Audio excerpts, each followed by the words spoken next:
दोस्तों, आज की हॉरर स्टोरी सुनाने से पहले मैं आपको एक इंटरेस्टिंग सा स्टार बताना चाहता हूँ। हमारी कहानियां देखने वाले 80% लोग ऐसे हैं जो हमारी वीडियोस एंजॉय तो करते हैं, लेकिन उन्होंने हमारा चैनल अभी तक सब्सक्राइब नहीं किया है। अगर आप उन 80% लोगों में से हैं, तो बस आपको एक छोटा सा काम करना है। इस वीडियो के नीचे आपको एक सब्सक्राइब बटन दिख रहा होगा। बस उस सब्सक्राइब बटन को दबाना है। बस इतना सा काम करना है आपको।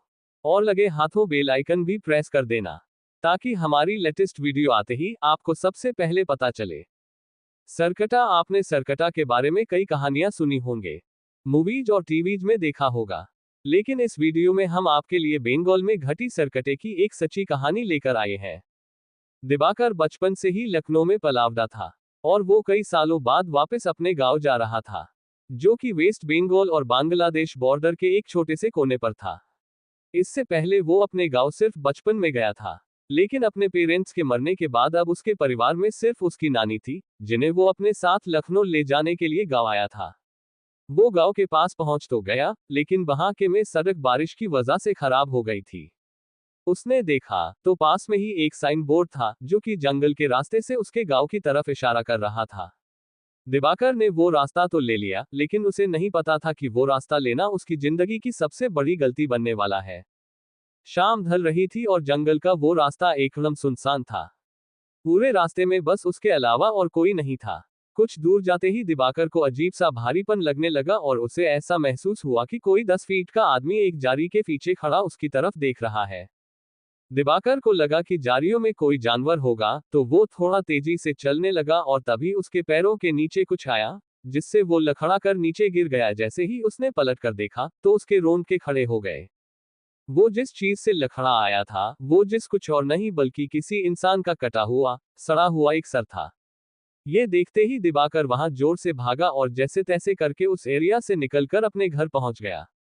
उसकी नानी उसे देखकर बहुत खुश थी और साथ ही हैरान भी। खुश क्योंकि उन्होंने दिवाकर को कई सालों बाद देखा था, और हैरान क्योंकि उसके पूरे कपड़े कीचड़ में सने हुए थे।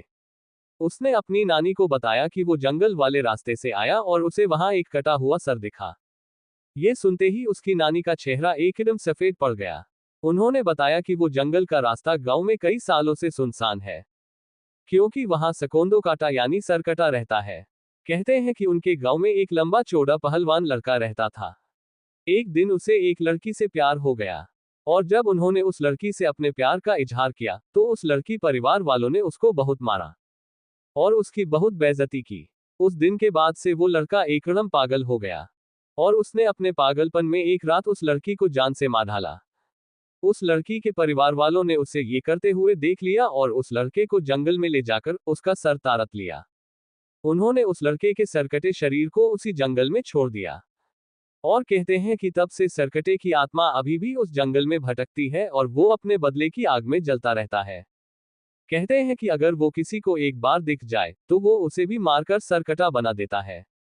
दिवाकर ये कहानी सुनकर चौंक गया था, लेकिन उसे इस कहानी पर विश्वास नहीं था। उसने अपनी नानी को कहा कि जो उसने जंगल में देखा, वो कोई आत्मा नहीं थी, बस एक मरे हुए आदमी का सर था। उसके बाद वो नानी के साथ खाना खाकर सोने चला गया। जैसे ही आधी रात हुई, दिवाकर को सोते हुए ऐसा लगा कि जैसे कोई धीमी सी आवाज में उसे भुका रहा है। उसने उठकर देखा तो उसके कमरे में कोई नहीं था। उसने लगा कि शायद उसकी नानी होंगी, पर जब वो उनके कमरे में गया तो वो गहरी नींद में सो रही थी। उसे ये अपनी थकान का नतीजा लगा और वो फिर से सोने चला गया। लेकिन उसकी आंख लगते ही उसे फिर से वही आवाज सुनाई दी। दिवाकर ने देखा कि वो उसी जंगल में है, और उसके ठीक पीछे एक 10 फुट लंबा आदमी खड़ा है और उसके हाथ में उसका कटा हुआ सर है। वही भयानक सत्ते मांस वाला कटा सर जो उसे रास्ते में दिखा था। वह सर अब दिवाकर से मदद मांगने लगा और उससे कहने लगा कि क्या दिवाकर उसका सर उसके शरीर पर वापस जोड़ सकता है। पर मदद मांगते ही वह सर कटा, बहुत ही भयानक तरीके से हंसने लगा और अचानक दिवाकर की नींद खुल दे। लेकिन जैसे ही दिवाकर की आंख खुली, वह कटा सर उसके ठीक सामने हवा में दिखा रहा था, और वह कटा सर वैसे ही भयानक तरीके से हंस रहा था। दिवाकर की पोष उठ चुके थे, लेकिन वह अपने बिस्तर से मिल ही नहीं पा रहा था। वह डर के मारे जोर से चीख था, और तभी उसकी नानी उसके कमरे में आए और उन्होंने कमरे की लाइट्स ऑन कर दिए। दिवाकर सर को जोड़ने के लिए मदद मांगता है और अगर किसी ने उसका सर जोड़ दिया तो वह पूरे गांव का विनाश कर देगा। और जो लोग उसका सर जोड़ नहीं पाते वो उन्हें मारकर अपने जैसा सरकटा बना देता है। उस रात जब दिवाकर अपने कमरे में सोने के लिए गया तो उसने देखा कि खिड़की के बाहर एक अजीब सा लंबा सा आदमी सॉल ओढ़े खड़ा है। वो देखते ही दिवाकर घबरा उठा, अचानक से उसका दम घुटने लगा।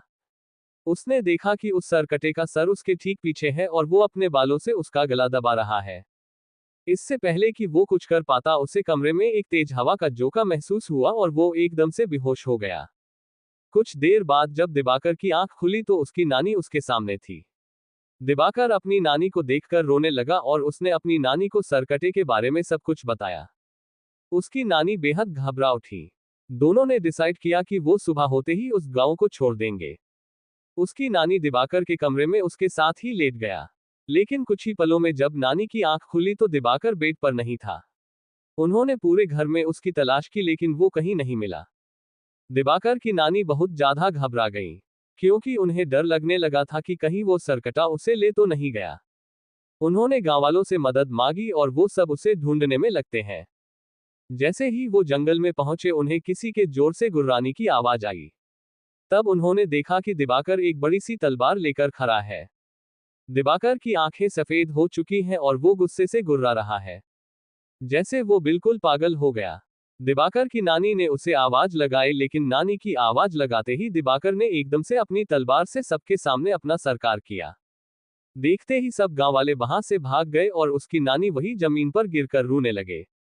सालों बाद किसी ने सरकटे की हाथों एक मौत देखी थी और इसलिए उस घटना के बाद सभी लोगों ने उस गांव को हमेशा हमेशा के लिए छोड़ दिया। कहते हैं कि बंगाल में उन जंगलों में अब एक नहीं बल्कि कई सरकटे भटकते हैं जिन्हें कोंधा कोटा या कोंधा कोटा भी बोला जाता है। दोस्तों, हमारे पॉडकास्ट के नए एपिसोड में आए हैं फिंग इंडिया के नंबर 1 कॉन्स्पिरेसी थ्यूटेस्ट, जिन्होंने हमें dark web, Illuminati, secret societies और एलियंस से जुड़ी बहुत ही फ्रीकी कॉन्स्पिरेसीज के बारे में बकुनी मंडे। सब्सक्राइब करना मत भूलना।